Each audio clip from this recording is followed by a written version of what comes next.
Hello everybody, welcome to my channel Chapter Chat and my name is Pushpanjali. Today we will read a poem Next Please by Philip Larkin. So when you hear the word next please, आपको क्या समझ में आता है? ऐसे लगता है कि हम कहीं क्यू में खड़े हैं जहाँ पे वो चेकिंग होती है और वहाँ पे जब किसी की चेकिंग खत्म हो जाती है the person who standing there जो चेकिंग कर रहा है वो बोलता है नेक्स्ट प्लीज़, ऐसा कुछ समझ में आता है. बट इन दिस पोएम ऐसा रिलेटेबल तो कुछ नहीं है. But let's see what is that, what is Philip Larkin trying to say. So in this poem, इस पोएम में Philip Larkin, he was born on 9th August 1922 and he died on 1985, and he was awarded the Queen's Gold Medal for Poetry. This particular poem was published in his collection The Less Deceived in 1955. So this is the 30 lines poem divided into 6 quatrains, and the rhyme scheme is AA and BB. And what are the main theme or the main basic element in this poem is hope, expectations and death. So let's start the poem. Always eager for the future, we pick up bad habits of expectancy. So what is the first line that says always eager for the future? So यहाँ इस poem में जो Philip Larkin है वो हमें बताना चाहते हैं कि हम सब अपने फ्यूचर को लेकर कितना एक्सपेक्ट करते हैं, कितना ख्वाहिशें रखते हैं. This is obviously but obvious है, जो हम हमारे फ्यूचर को लेकर सब सपने देखते हैं कि हमारे फ्यूचर में ये होगा, सारी अच्छी चीज़ें होगी, जो हमारी जितनी ड्रीम्स हैं वो सब फुलफ़िल होंगी. और हम काम इसीलिए ही तो करते हैं, इतनी मेहनत क्यों करते हैं कि हमारा फ्यूचर जाके अच्छा होगा. We all work for the better future. हम सब अपनी चाहते हैं कि हमारे फ्यूचर में सब अच्छा हो, सब अच्छी चीज़ें आए हमारी लाइफ में. We pick up bad habit of expectancy. तो पोएट यहाँ पे कहना चाहते हैं we pick up bad habit. ये बैड हैबिट किस बैड हैबिट को डिस्क्राइब कर रहे हैं? एक्सपेक्टेशंस. तो ये बोल रहे हैं कि हम फ्यूचर के लिए इतना सब कुछ अच्छा सोचते हैं और हमारी एक्सपेक्टेशंस जो हम एक बैड हैबिट है, हमारी बैड हैबिट क्या बन जाती है? सब कुछ अच्छा एक्सपेक्ट करना. हम सब कुछ अच्छा अपने लिए सोचते हैं. हम बुरा तो कुछ चाहते ही नहीं है अपने लाइफ में. Obviously this is obvious. कोई अपने लाइफ में बुरा क्यों चाहेगा? वो तो चाहना ही नहीं है. बट पोएट ये उनका कहना ये है कि अच्छा एक्सपेक्ट करो, but at the same time आपको हर चीज़ के लिए प्रिपेयर्ड रहना चाहिए. Something is always approaching every day, till then we stay. So poet यहाँ पे कहना चाहते हैं हमारी ज़िंदगी में रोज़ कुछ ना कुछ आ रहा है हमारे लिए. जो हमारी किस्मत में लिखा है, जो हमारी भाग्य में लिखा है, वो हमारे लिए आ रहा है. Every day we are getting something or the other. और इसी वजह से हमारी एक्सपेक्टेशंस बढ़ जाती हैं. हम काम करने लगते हैं और धीरे धीरे हमारी एक्सपेक्टेशंस और बढ़ने लगती हैं. Watching from a bluff the tiny clear sparkling armada of promises draw. So यहाँ पे इसको ध्यान से समझिए. यहाँ पे पोएट क्या कहना चाहते हैं, आप इमेजिन कीजिए कि आप एक क्लिफ में खड़े हैं, जो हिल साइड्स में खड़े होते हैं, वहाँ पे खड़े हैं और वहाँ सामने एक सी है और सी के दूर में आपको दिखाई दे रहा है एक जहाज़ आ रहा है आपके पास. अभी वो जहाज़ दूर है, जो शिप है वो दूर है, लेकिन आपको उसका टिप पॉइंट दिखाई दे रहा है और आप देख रहे हो कि वो आपके पास आ रहा है. तो वो शिप जो है वो हमारी उम्मीदें हैं, हमारी एक्सपेक्टेशंस हैं. हम चाहते हैं कि वो जो हमारी उम्मीदों का, जो यहाँ पे पोएट कहना चाहते हैं, वो जो शिप है वो हमारे एक्सपेक्टेशंस की शिप है. वो शिप को हम अपने एक्सपेक्टेशंस की तरह देखें. वो हमारी एक्सपेक्टेशंस है जो हमारे पास धीरे धीरे आ रहा है. Armada is a type of a ship. So poet यहाँ पे वही कहना चाहते हैं कि जो शिप है, जो हमारी हैप्पीनेस की जो शिप है, वो उसका टिप हमें दिख रहा है और वो धीरे धीरे हमारे पास आ रहा है. We expect or hope that our dreams will come true someday or the other. तो उस छोटी सी पॉइंट को देख के हमें ऐसा लगता है कि हमारे जितने ड्रीम्स हैं वो हमारे पास आ रही हैं, वो पूरे होंगे और हम हमारे ड्रीम्स को पूरा होता हुआ देखकर हम बहुत खुश हो जाएंगे.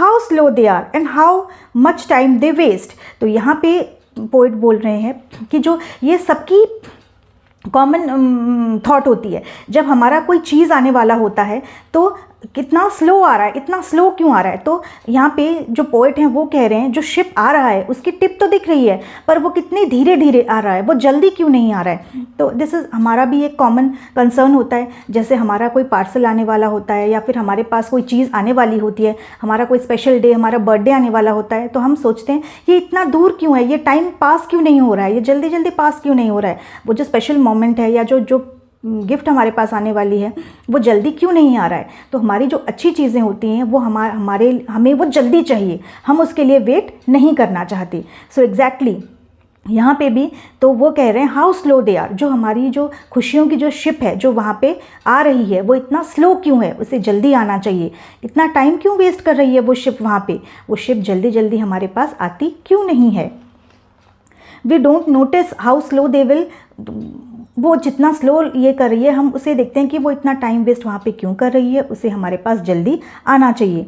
फ्यूचर, तो ये जो हमारी जो शिप है, हमारी जो हैप्पीनेस की शिप है, पोएट यहाँ पे कहना चाहते हैं जो हैप्पीनेस की शिप है वो इतने धीरे धीरे आ रही है और लोगों को वेट करना पसंद नहीं है।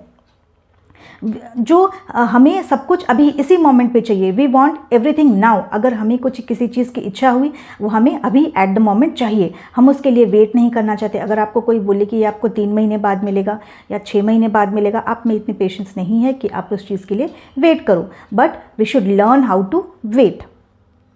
Yet still they leave us holding wretched stalks of disappointment। And यहाँ पे पोइट ये बोलने की कोशिश कर रहे हैं वो शिप आती है और वो शिप चली जाती है और उसमें हमें क्या दिखता है, अब डिसअपॉइंटमेंट। क्यों? क्योंकि हम जो चीज़ चाहते थे वो हमें मिला नहीं। और क्या मिला? wretched stalks of disappointment। wretched stalks means dry stocks, जो फूल के जो डंडे होते हैं, फूलों के नीचे जो डंडी लगी हुई होती है उसको बोलते हैं wretched stalks, जो ड्राई स्टिक्स ऑफ फ्लावर्स होती है। through nothing bulks means stop, each big approach leaning with brass work। तो ये जो यहाँ पे पोएट बोल रहे हैं for though nothing bulks means stops, जो शिप है वो नहीं रुकती है, जो हमारा एक्सपेक्टेशंस है, जो हमारा थॉट है, जो हम चाहते हैं जो चीज़ हमारे पास आए वो हमें नहीं मिलती है। for nothing blocks each big approach leaning with brass work। जो हमारा जो ये शिप है इसको कैसे डेकोरेट किया गया है? Decorated with brass work. जो ये शिप है ये बहुत खूबसूरत है, इसमें ब्रास वर्क का डेकोरेशन किया गया है। Print each rope distinct, each ship is decorated with flags. जो ये शिप है ये बहुत बड़ा है, बहुत खूबसूरत है, it is richly decorated with all the beautiful things and costly things. Flagged with a figurehead with a golden tits. So ship, ये जो शिप है इसमें बहुत सारे कलर्स के फ्लैग लगे हुए हैं। तो ये आप ये सोचिए कि ये शिप है क्या? ये शिप जो है हमारी उम्मीदों का शिप है, जैसे हमारी एक्सपेक्टेशन। तो पोएट यहाँ पे शिप को हमारी जो ड्रीम्स हैं उससे कंपेयर कर रहे हैं। जैसे हम अपने सपनों में देखते हैं कि मुझे ये चाहिए, मुझे वो भी चाहिए, आपको ये सारी अच्छी अच्छी चीज़ें आपको चाहिए। आप जितना ब्यूटीफुल सोच सकते हो अपने फ्यूचर को लेकर, अपने ड्रीम्स को लेकर, एग्जैक्टली जो ये शिप है ये हमारी उम्मीदों का शिप है, जिसमें हम सारी अच्छी अच्छी चीज़ें एक्सपेक्ट करते हैं। बुराई तो कुछ करना ही नहीं है, क्योंकि हमें बुरी चीज़ें तो कुछ अपनी लाइफ में चाहिए ही नहीं। We want everything the best in our life. So arching in our way, it never anchors. It's no sooner present than it turns to past right to the last. So anchoring to our way, it never anchors means जो हमारे dreams हैं, our dream never turns to reality। जो ये ship है ये रुकता ही नहीं है, जो हमारे ड्रीम्स हैं ये तो कभी सच होते ही नहीं हैं। Our hopes turns into past when we realize that our dreams will never turn into reality। जो ये शिप आती है और वो शिप एंकर ही नहीं होती, वो चली जाती है। हमारी ड्रीम्स जो हैं वो कभी सच नहीं होती। कोई केस में हो जाती है, कोई केस, मतलब ये नहीं है कि 95-99% टाइम्स आपका ड्रीम्स सच हो। This is the reality. जो ये रियलिटी है कि हमें ये एक्सेप्ट करनी चाहिए, हमें सपने देखने चाहिए, पर वो सपने हमारे सच ही होंगे ये आपको शर्त नहीं लगानी चाहिए कि हमारे सारे सपने सच ही होंगे। Hope for the best and prepare for the worst. We think each one will leave to and unload all good into our lives. All we are owned for wanting to devotee for so long, but we are wrong. We think हम ये सोचते हैं कि जो ship है, जो हमारी उम्मीदों का शिप है, वो यहाँ पे रुकेगा और वो अनलोड होगा and with all our happiness. हम ये सोचते हैं कि जो शिप आएगा उसमें भर भर के खुशियाँ होंगी, हमारे जितने होप्स हैं, जितने एस्पिरेशंस हैं, जितनी सारी हमारी खुशियाँ हैं, वो सब वो शिप भर के लाएगा और सब हमारे आगे रख देगा। इतने सारे हैप्पीनेस की पार्सल्स होंगी हमारे पास कि हम खोलते खोलते थक जाएंगे, इतनी सारी खुशियाँ होंगी हमारे पास। बट रियलिटी क्या है कि वो सारे सपने क्या सच होते हैं? नो, नहीं होते।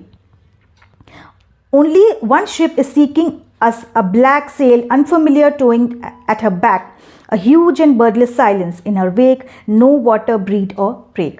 तो यहाँ पोइट कहना चाहते हैं कि एक शिप है जो आ रही है, एक ऐसी भी एक शिप है जो आ रही है, द ब्लैक शिप। और ये ब्लैक शिप कौन सी है?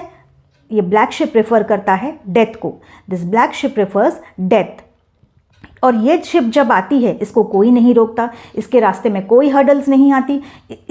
ये शिप जब आती है, कोई सुनामी, कोई कुछ भी उसे नहीं रोक सकता। ये शिप इतनी स्टर्न है, इतनी स्ट्रांग है कि ये जब आती है, इसका रास्ते में कोई भी रुकावट नहीं आता है। ये स्मूथली सेल करते हुए आती है हमारे पास। A huge and birdless silence. जब ये शिप आती है, पूरा साइलेंस होता है, कोई भी आवाज़ नहीं होती है।